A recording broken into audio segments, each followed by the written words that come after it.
Today we are dealing with immigration as we do a quick-fire tour of the world's greatest issues.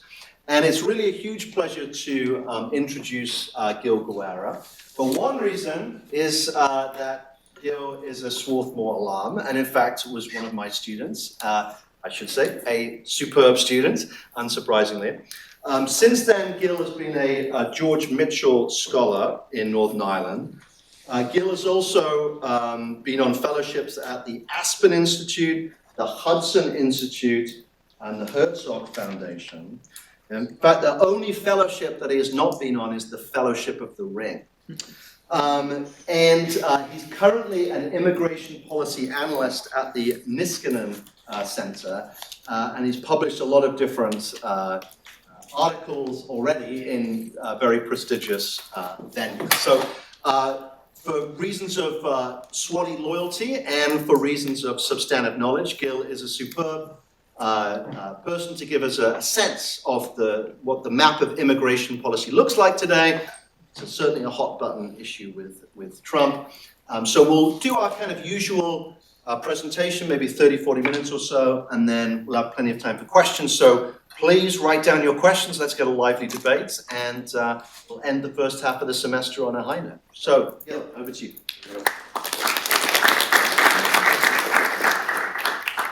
Thank you very much. I'm pleased to see that students still laugh at our research jokes, and when I was a student here. As Professor Terry said, my name is Gil Guerra. I am an immigration policy analyst at the Niskanen Center, which is a nonpartisan think tank based in Washington, D.C. And to give you a bit of an overview of my background, a very brief part of my journey from Swarthmore to working in think tanks, which I'm happy to get into in more detail in the question and answers. I arrived at Swarthmore having a big interest in immigration and Latin America. Both of my parents are from Mexico. My family is from northern Mexico, where many members of my family for decades, spanning back to the 1900s, would cross the border on a seasonal basis to work in the United States, bring money back home, try to build a middle-class life in Mexico before my parents immigrated permanently in the 90s. And so I arrived at Swarthmore having, again, this interest in immigration policy, and it was in Professor Terry's honor seminar on international politics that I read a book by a political scientist called Kelly Greenhill called Weapons of Mass Migration, which really exposed me to the ways in which immigration policy, apart from just being a domestic issue, also really impacts our foreign relations. I emailed Kelly Greenhill after that class. I've come in touch with her. She's now a visiting fellow at the Niskanen Center. As you can see there, I am an admissions office plant, so I am here to tell you all basically the wonders of what a Swarthmore career in education can bring for you. I first worked at a different think tank called the American Enterprise Institute, where I organized conferences around Hispanic political involvement and Hispanic politics. So much of what I'll talk about today also focuses on the role of the Hispanic vote on immigration policy. But at the Niskanen Center, much of my research focuses primarily on that first pillar, which are the understudied ways in which immigration policy also impacts American foreign policy and vice versa. I also focus a lot on the changing trends in irregular migration, which, as we'll see, for a long time has been dominated primarily by Mexican nationals, but there have gone some very important and very interesting changes in recent years. I also try to focus on what one of the authors of readings, Alexander Gustav, has talked about at length, which is trying to find ways to communicate how immigration policy, far from being simply something that we do on a humanitarian basis or something that we do out of our own goodwill, actually has tangible benefits not only for large multinational corporations, as is often charged, but also for members of the middle and working class. So those are essentially the three pillars of what my research at the Niskanen Center is. But I think sometimes when you tell people, and by people I mean my extended family members, Uber drivers, that you work in a think tank, it can sound very much like a nebulous or made-up job. So to give you kind of a concrete example of what I worked on, which we'll also discuss in the Q&A, one of the first things that I did was analyze the United for Ukraine Parole Program, which brought and created a private sponsorship mechanism for Ukrainian refugees to come to the United States via a private sponsorship and not through the official refugee channel, argued that it should be expanded also to Venezuelans. That served as the basis for what eventually became the Biden administration's parole process for Cubans, Haitians, Nicaraguans, and Venezuelans. We just asked for Venezuelans, but a lot more nationalities than we initially asked for, so I consider that a win. I've also written quite extensively on the uptick in Chinese nationals at the border, and particularly the national security implications thereof. I had a piece in foreign policy last year that talked about that.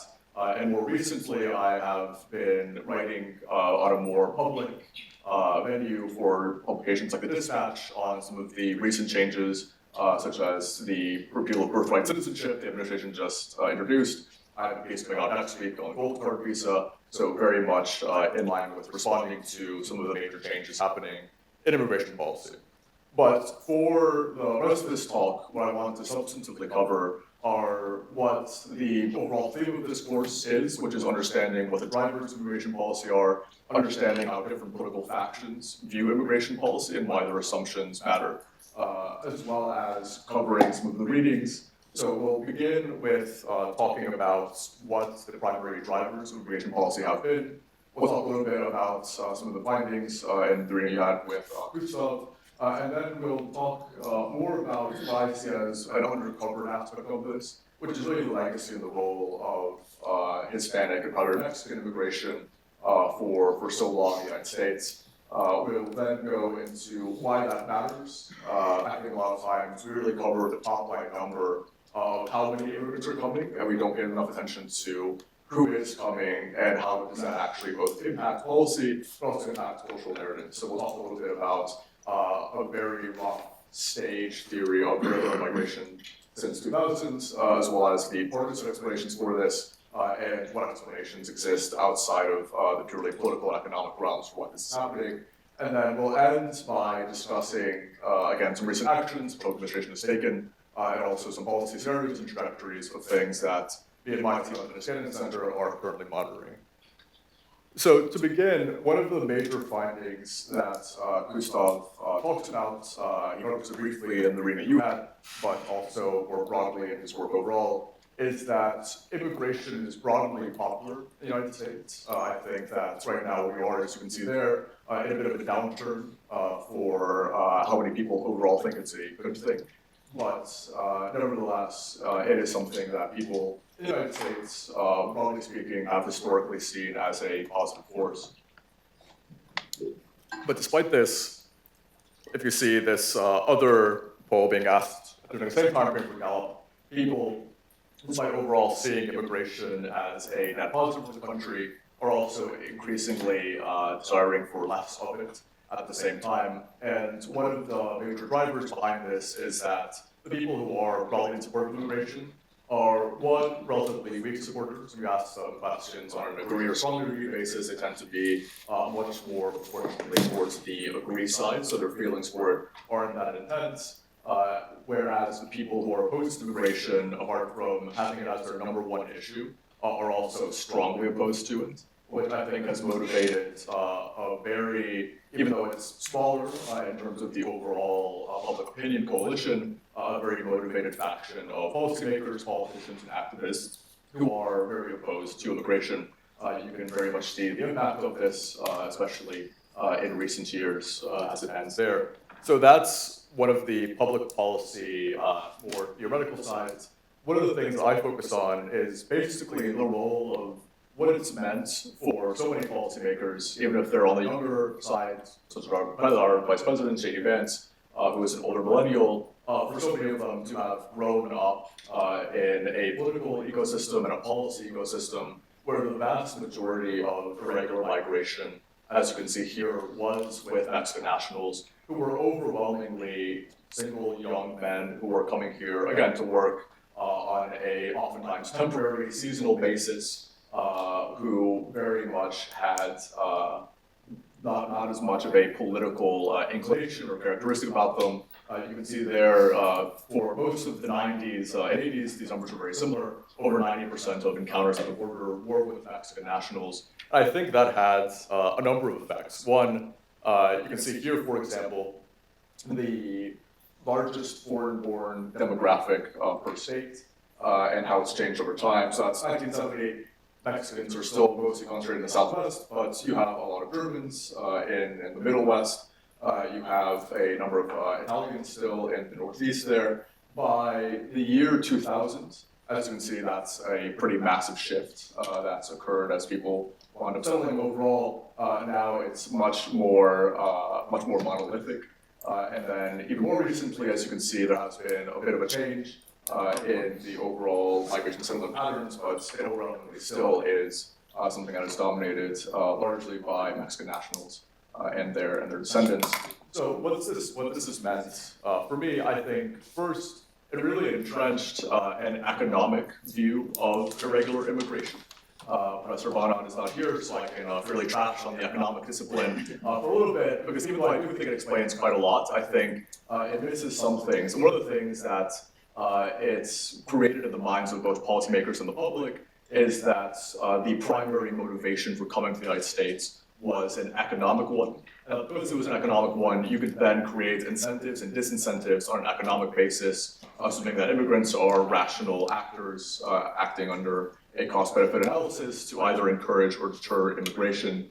It also created and defined some of the fractures within the parties. So for a long time, the Republican Party had a very large and influential coalition and faction of Republican politicians who were more pro-business, who thought that having a larger labor pool was a good thing, and who, especially in the aftermath of the Cold War, with the remnant of anti-communism still lingering, there was also a view that having unfettered access to markets and to capital was also ideologically a good thing.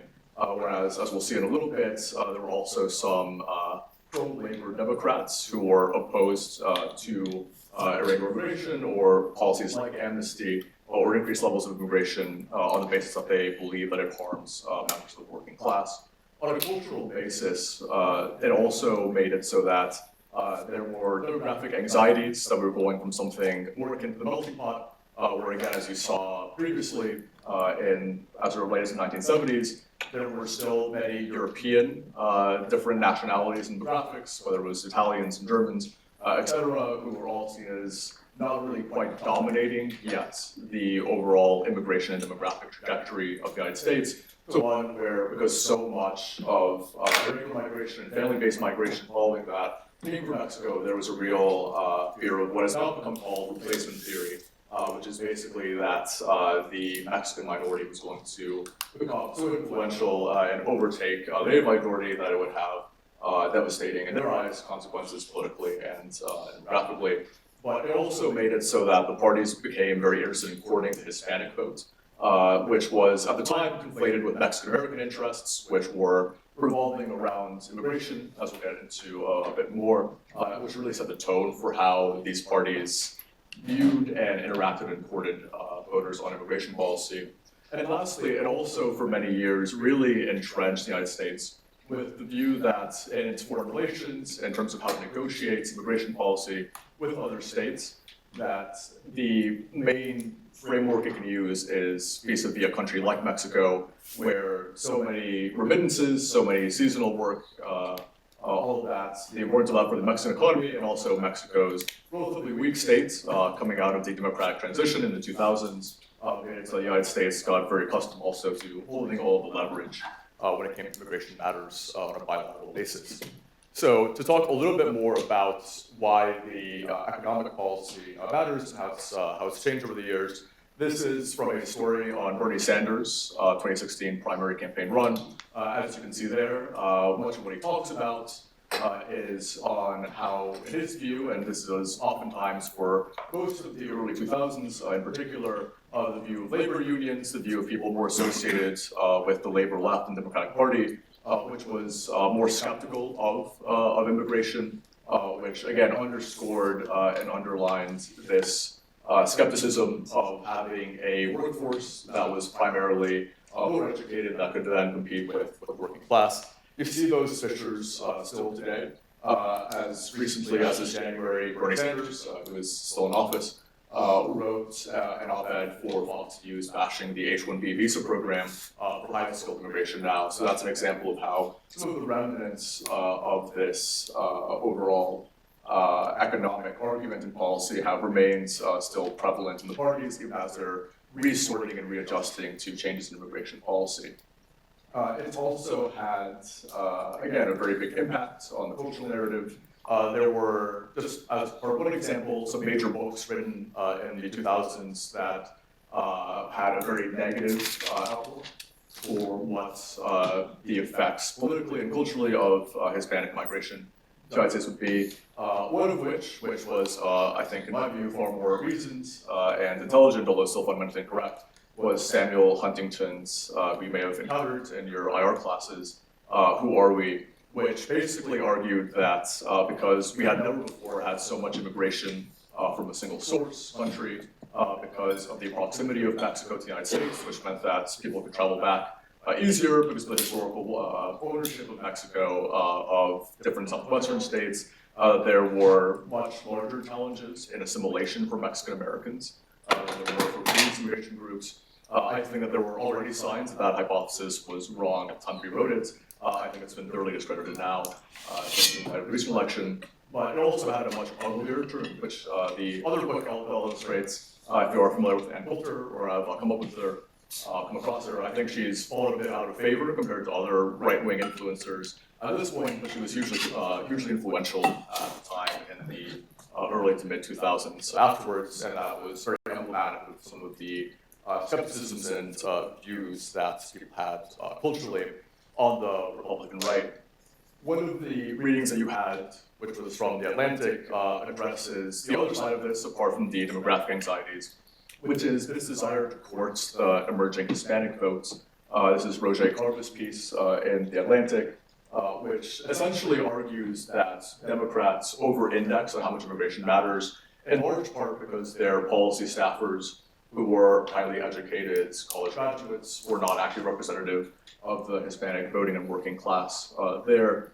And I think that, broadly speaking, that hypothesis is correct. I think it plays a very large role in explaining the immigration policy the Democrats did pursue.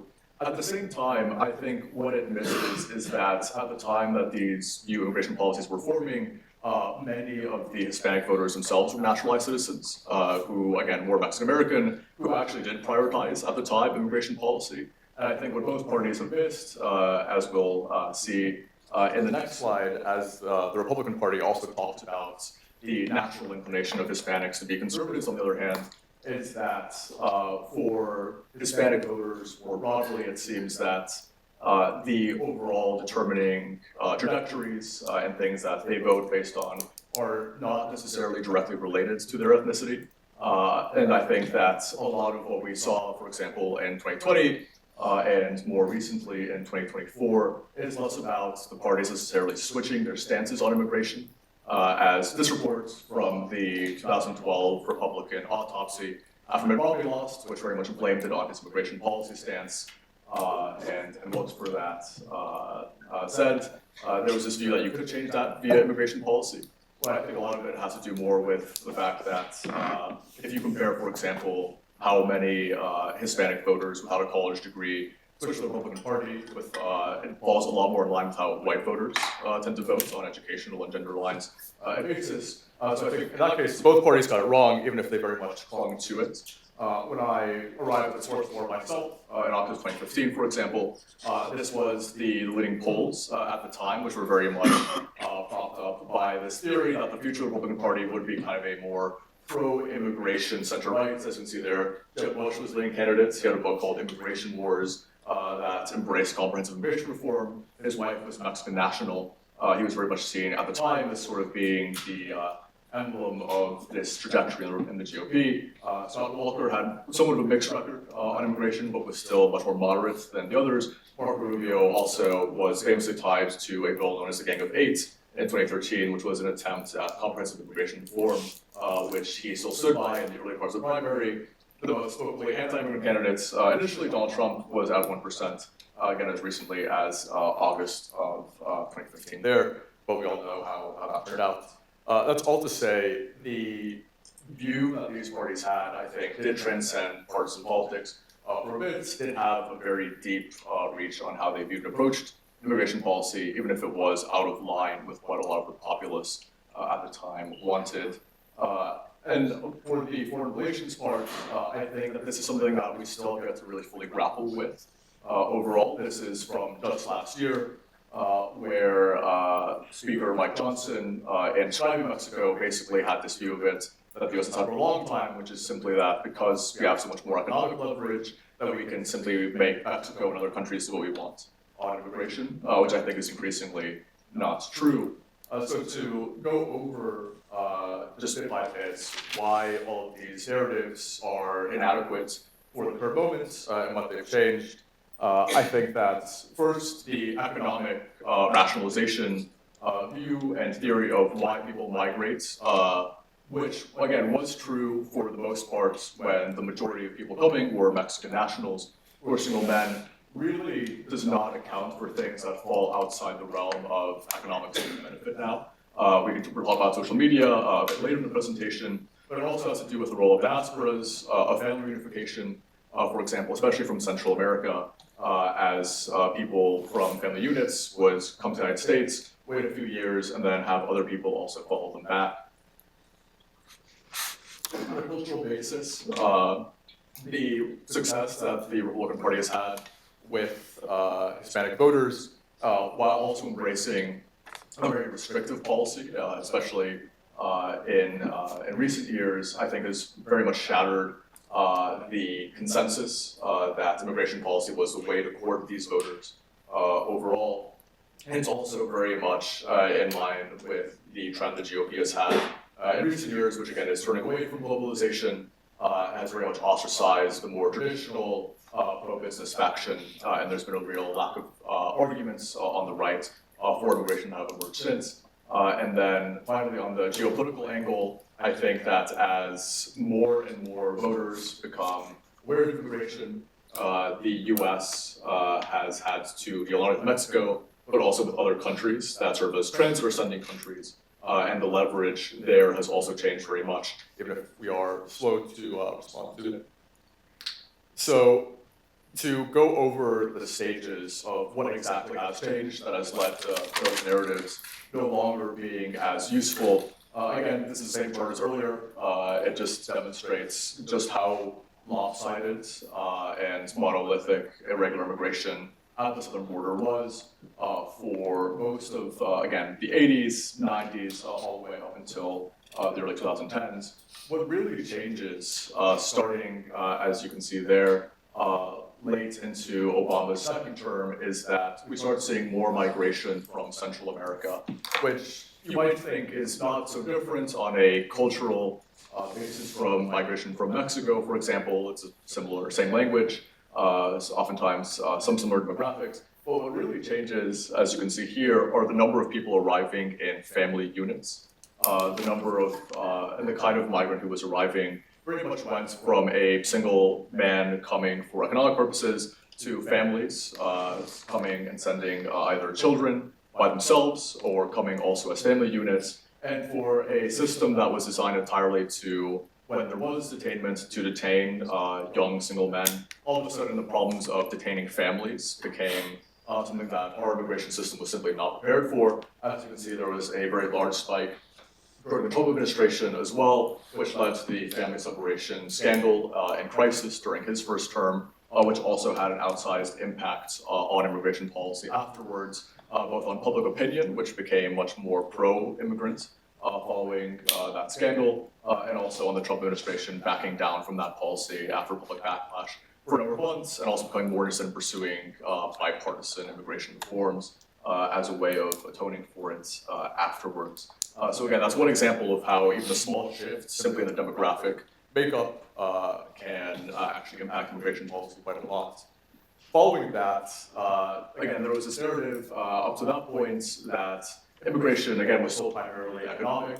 There were obviously, there was violence in Central America and some natural disasters that contributed to the Central American migration, but it then changed to having a large swell of immigration from Cuba, Nicaragua, and Venezuela, but really primarily from Venezuela as far as the sheer numbers go, which put both of the parties into a bind as far as how to respond, because at this point, the Republican Party on the one hand, would have liked very much to point to the state collapse in those three countries as examples of how socialism has failed and drives people out of their countries. On the other hand, they couldn't do that while also denying those people entry into the country. So they were very much in a bind as far as how to talk about and how to address that situation.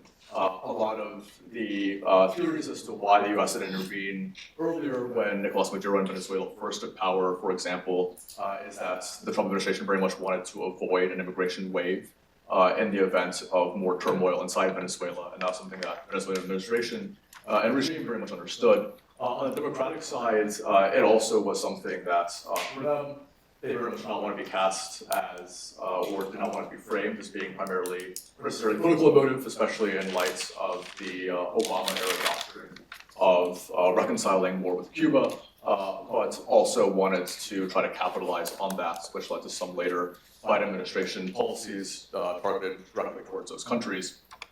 And more recently, what we've seen that I've focused largely on and I've written reports specifically on China, India, and Russia in this field. But one of the major changes is that there are now also far more immigrants coming from countries from outside of the hemisphere to the southern border, who before had very, very marginal numbers overall there. Which, again, I think matters because, one, it demonstrates that the ways that people are choosing to migrate, the routes that they have, the options that they have are changing rapidly and expanding to a wider number of countries that are no longer, not even in Mexico or Central America, but in other parts of the world as well. And I think it also, for a lot of people, demonstrated that the border, apart from just the sheer numbers, truly was out of control in their eyes. It seemed that if there were people coming from so far afield, that all of a sudden it was just a complete free-for-all, and I think really solidified in the minds of many voters, many Amerians, that the border truly was something that the Biden administration had very little control over. As you can see, much of this started, this is for Chinese nationals, much of it started at the southern border around late 2022, rose exponentially before dropping off more recently. For Indian nationals, we also saw a lot of resilience, although those numbers have since fallen. And so since I last updated that chart, you see a very big spike around the same time period. But you also see many people coming now through the northern border as well, which begins to draw on Canada, which leads to some of the disagreements and tariffs that we more recently are discussing. So again, it's just an example of how immigration policy can also bleed into other areas and other aspects of policy. The partisan explanations that come out of this, that's trying to explain these trends and developments, again, were very much rooted in the earlier stage of Mexican and Central American even migration.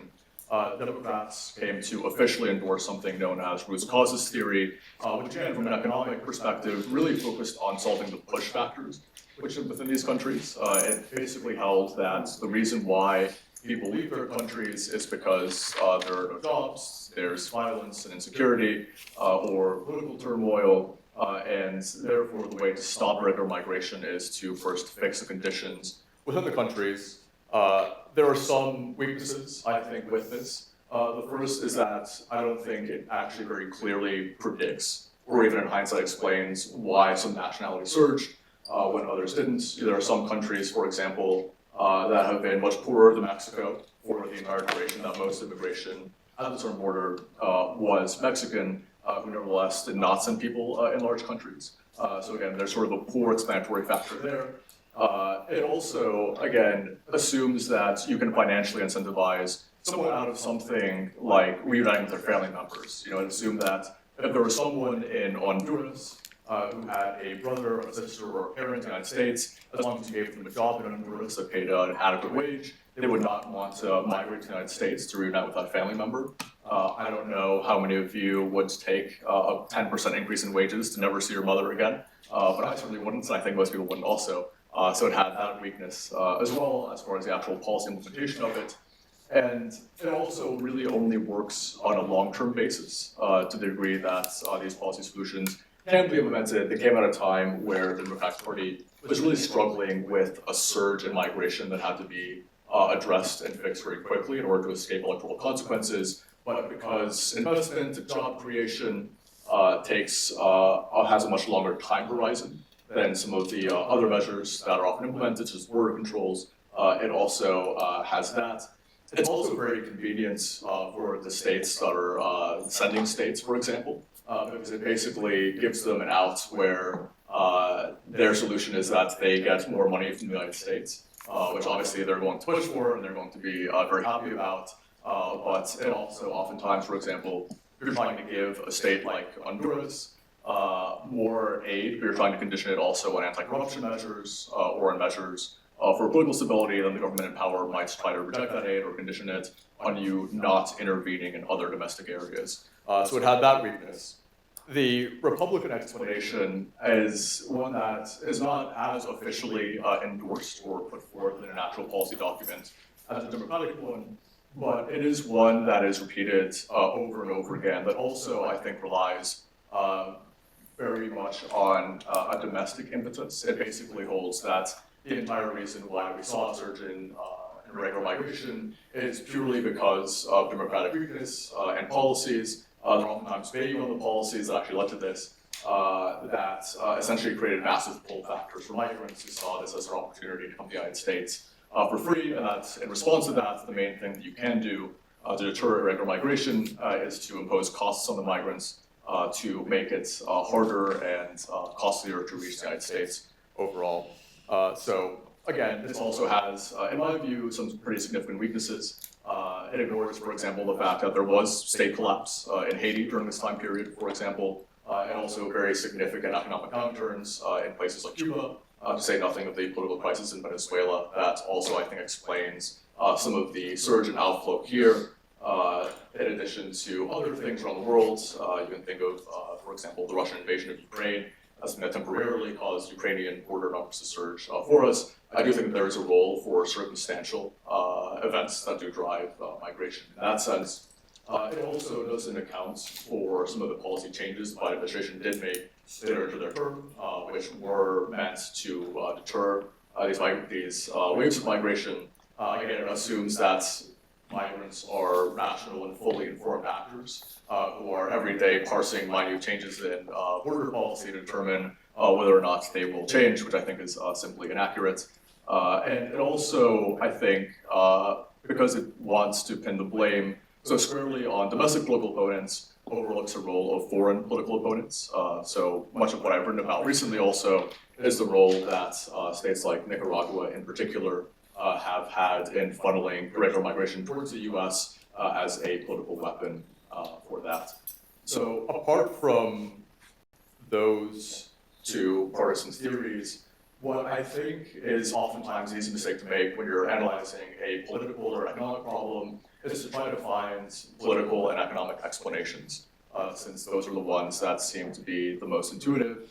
But I think one of the changes that is under-discussed in policy circles, in part because you can't score political points to blame someone for it, and also because there's not really quite an easy solution for it yet, is the role of social media, which I think has dramatically changed the ways in which people migrate, especially on an irregular basis.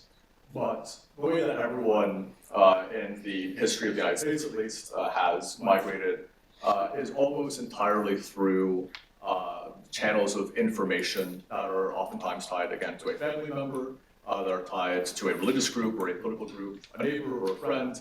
If you were to move to a country, for example, tomorrow without knowing anything about it, that would be very difficult. But if you already have a friend there, a family member who can tell you this is what the culture is like, this is what the language is like, that you can try to learn in advance, this is where you get jobs, this is where you get housing, for example, and also logistically, this is how you get here. All that becomes much, much easier. And the changes in social media technology, if you, again, track it through the stages that we talked about earlier, in the early 2000s, it was very text-based. A lot of it was things like MySpace, Facebook, for example, Twitter. A lot of that was based on just texts. And if you're reading about a country, or if you're reading about how to, for example, traverse the Darien Gap in Panama to get to the United States, you're not going to feel too confident about your ability to do that because you don't actually know what it looks like. Social media technology then changed to being very photo-based in the mid-2010s. So that was a rise, for example, of Snapchat, of Instagram, of other more photo-based content. And all of a sudden, you can see where you'll be crossing, for example. You can see where you might be living, all of which makes it easier to, one, want to go there, and two, kind of picture yourself actually making the journey, which is, again, better than just having text, but is also not good enough, I think, to really encourage a lot of people to come out. One of the major changes that occurred around the same time period, you see that rise in immigration, especially from China and India, is the rise in short-form video content. Because one, all of a sudden, now you have an actual short-form video guide showing you step-by-step. This is how you book a flight to Turkey, to get to Ecuador, to first enter the hemisphere. This is how you cross the Darien Gap. This is what it looks like when you do. These are the routes. And also in the United States, this is what your life will look like. So one, it really created this kind of mimetic desire, I think, among a lot of migrants in different countries or potential migrants in different countries to actually make the journey, because while they weren't seeing their family members do it, they were now seeing someone they went to high school with, someone they went to college with perhaps, documenting this journey on social media and thinking, okay, well, that guy did it, and I know I got a better grade than he did in high school perhaps, so surely I can make that journey as well. And I think what what also did is that because these videos are so frequently updated, it made it so that if you are, for example, a day behind or a week behind other migrants going on the same journey, you can more easily anticipate changes, you can more easily anticipate where border crossings are more enforced, where they aren't.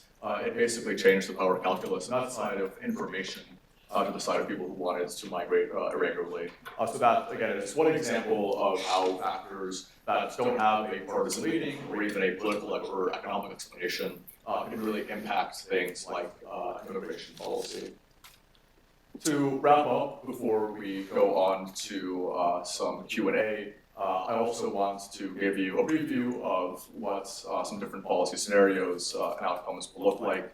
Looking first at some of the factors currently under the Trump administration, I have very creatively put factors that would essentially lead to less enforcement in green, more enforcement there in red. One of the really only factors that I can see actually contributing potentially to less enforcement currently is that border numbers are astronomically low now.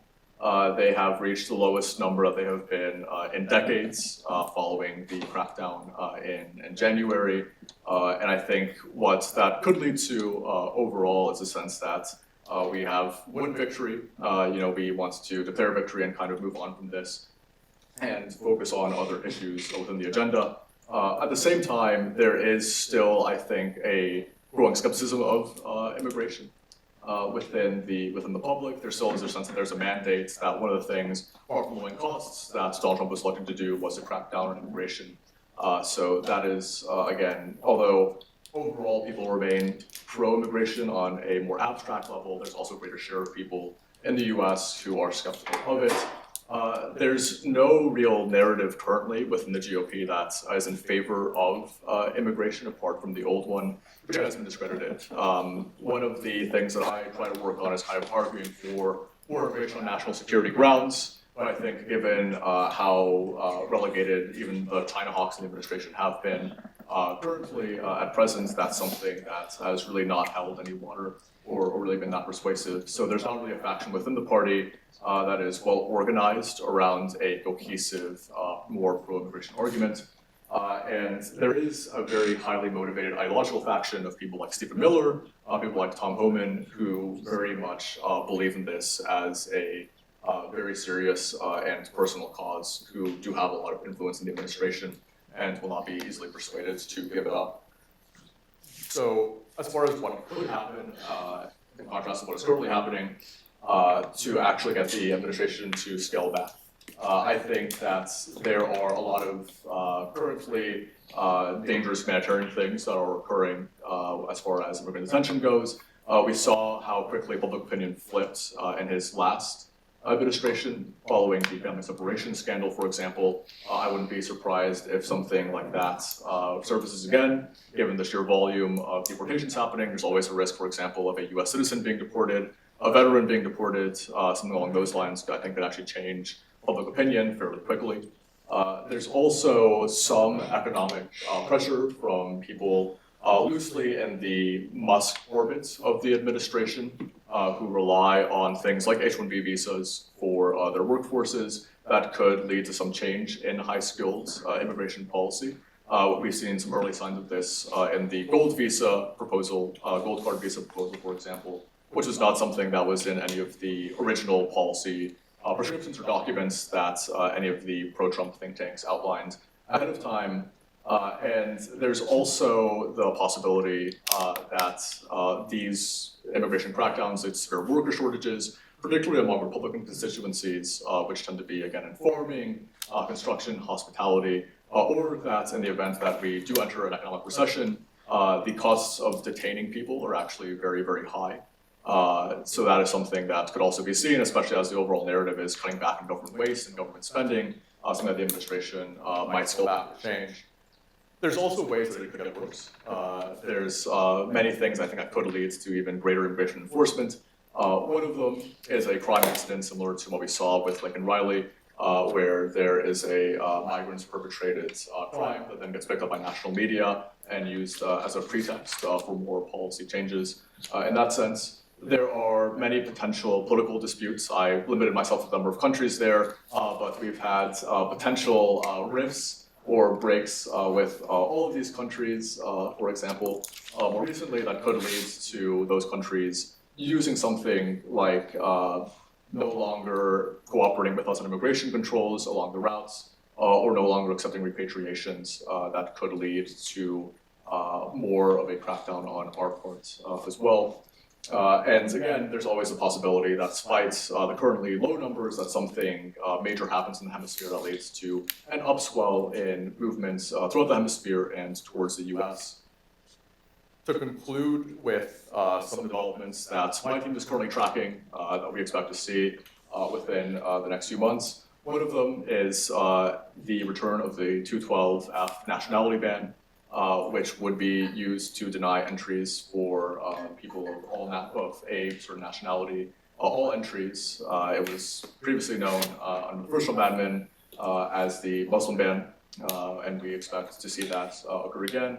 This time for countries, according to the latest executive order, that do not fully cooperate with the administration on vetting and on deportation measures. Also, it could have massive ramifications depending on which countries are subject to this ban. We will find out later this month because there are 60 days until the administration, according to its own executive order, has to list and find those countries. The administration also recently designated a number of hemispheric drug cartels and criminal organizations as terrorist groups, which for immigration policy has the effect that essentially if you at any point along your journey paid to be smuggled or otherwise had some sort of payment to any member of those criminal groups, you are now classified as someone who aided financially and abetted a terrorist organization, which also means that it is much easier to deny you entry to the United States and also to classify you in a way that will make it very difficult for you to enter again in the future. There's more sort of recent delays. For example, there's a bar for misrepresentation. One of the things that we've seen with trans migrants, for example, is that if they now come and report their gender as something different than what was on their original documents, they can now be barred from misrepresentation. So there's some things evolving along those lines. There appears to be a breakdown in Chinese deportation flights also, which given the recent tariffs, again, could lead to a major dispute. There seems to be, despite all the decreasing numbers, increased Iranian numbers throughout Central and South America, which are still very low compared to others, but they've now overtaken groups like China and India. And lastly, the political situations in Venezuela and Cuba are ones that are simply not sustainable for the next few months and could very well lead to other immigration waves. So with all that said, I will now turn it over to you for the remaining time for questions and answers, and happy to go in whatever order you like to look over as questions.